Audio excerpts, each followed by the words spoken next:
Oi! Nos meus delírios pessoais de hoje eu vou falar de um assunto que eu gosto muito, que é figurino. Tanto que o meu TCC na faculdade foi sobre figurino e interpretação.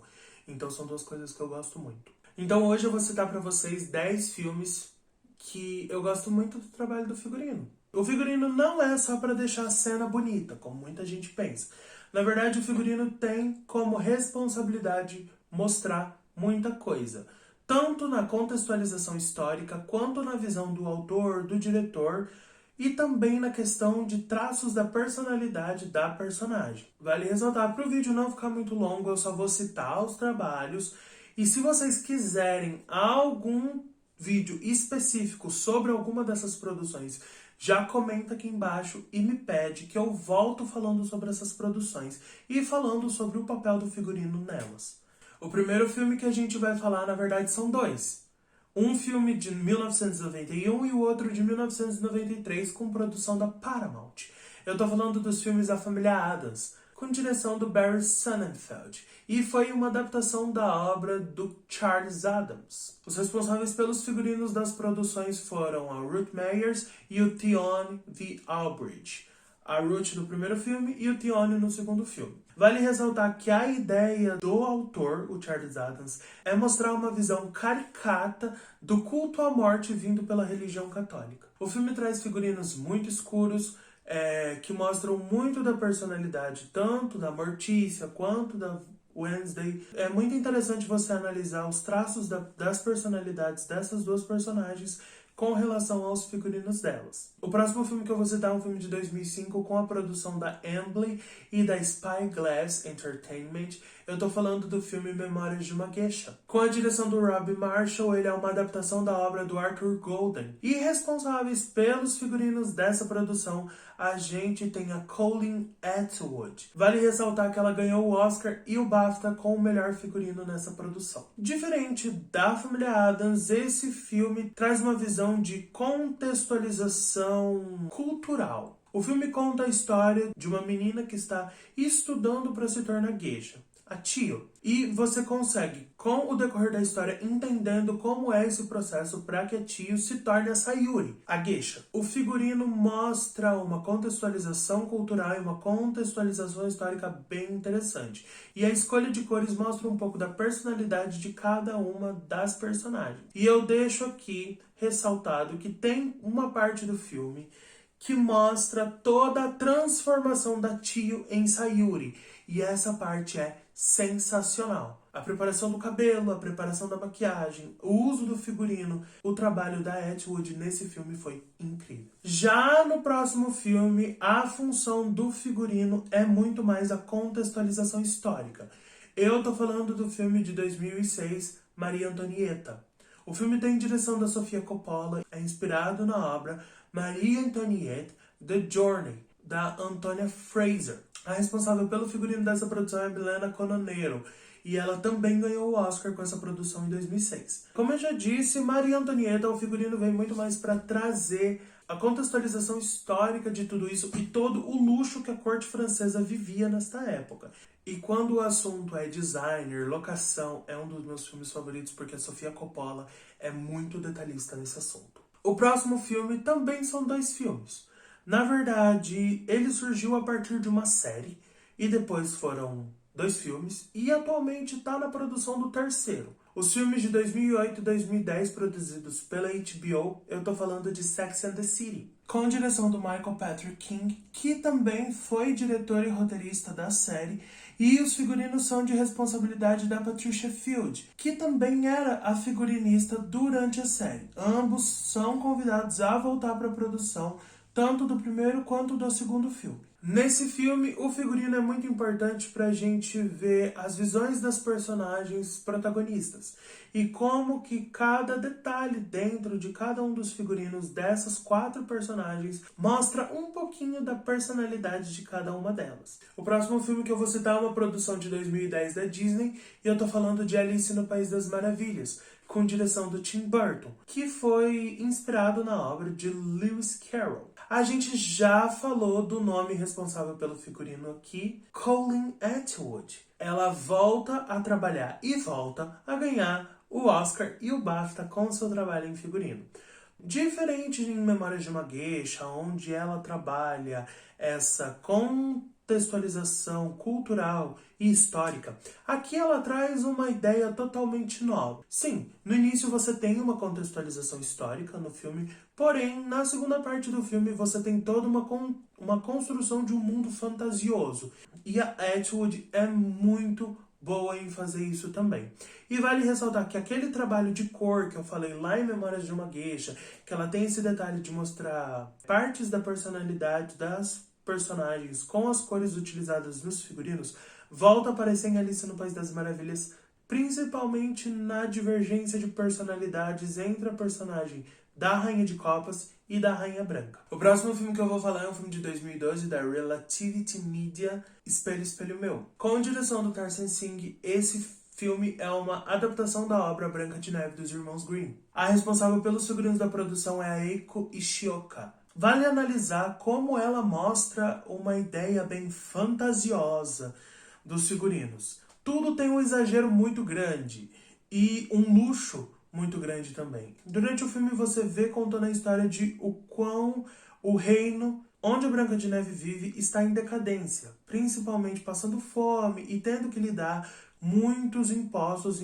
implementados pela corte, enquanto a corte, a rainha madrasta da Branca de Neve, vive no luxo. Então é bem interessante de você ver essas duas construções e como que é colocado o personagem dos anões nesse filme também.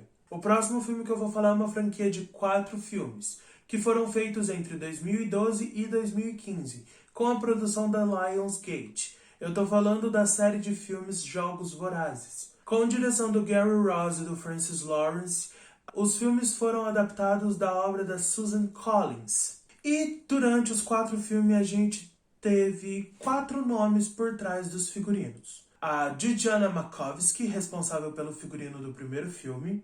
A Trish Somerville, responsável pelo figurino do segundo filme. E no terceiro e quarto filme a gente teve o trabalho com o figurino do Kurt Swanson e do Bart Miller. O que é interessante de se analisar na saga Jogos Vorazes quando o assunto é figurino é você ver a dualidade da história. Você tem distritos que são colocados como muito pobres, enquanto você tem a capital que é colocada como muito rica. E isso você vê evidente quando o assunto é figurino. Na capital, a gente tem uma explosão de cores, uma explosão de formas, dos figurinos, dos penteados, das maquiagens.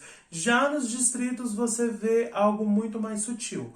Normalmente em tons mais frios ou terrosos e cortes muito simples com roupas muito simples. Então, essa dualidade entre os universos dentro da obra da Susan Collins consegue ser muito bem colocada quando o assunto é caracterização.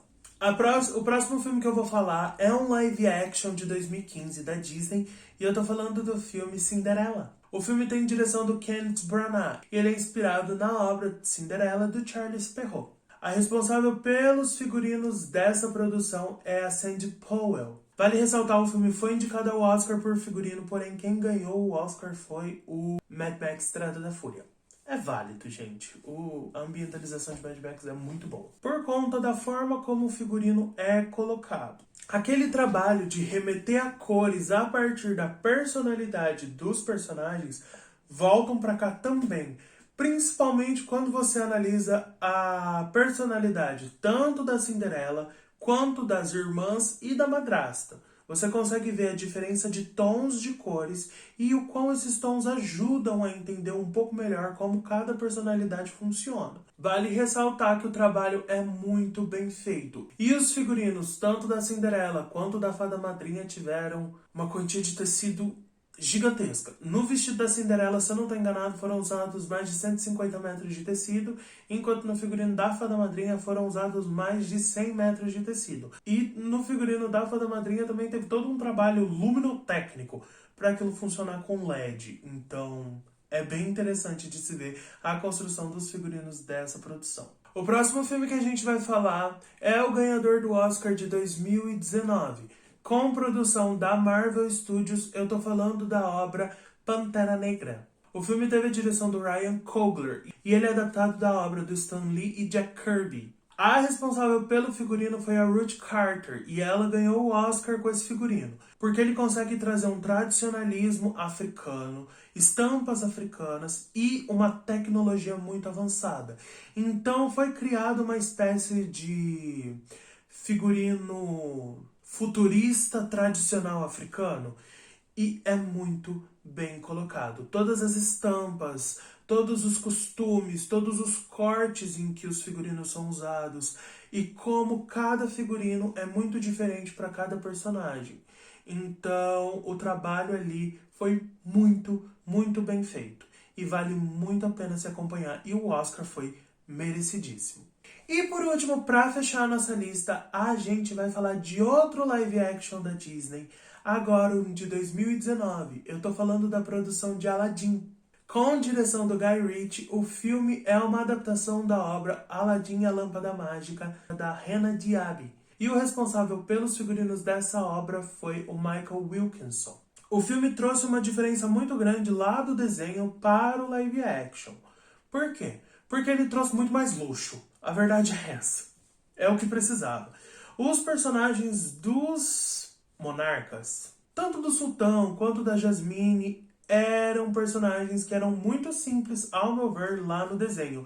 E isso mudou totalmente no live action. Os figurinos da Jasmine são lindos.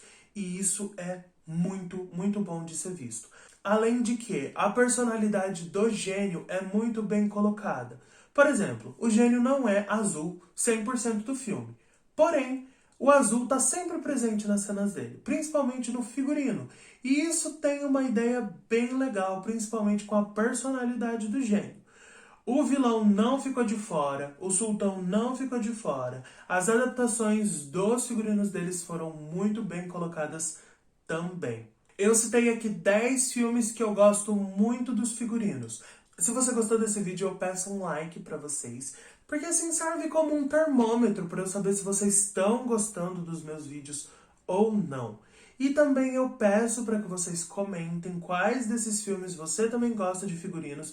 E como eu já pedi lá no começo, que você comente se você quer que eu fale mais aprofundado sobre os figurinos de algum desses filmes.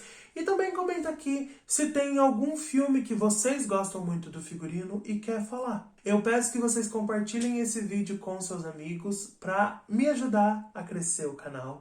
E se inscrevam no canal, ativem o sininho de notificação, assim o YouTube avisa quando eu lançar um vídeo novo. Se o YouTube não avisar do lançamento do vídeo novo, eu aviso lá pelas minhas redes sociais. Beleza? O Instagram e o Twitter, que estão passando aqui agora, mas que sempre estão linkadas aqui na caixa de descrição. Ok? Eu espero que a gente possa se ver na semana que vem e tchau!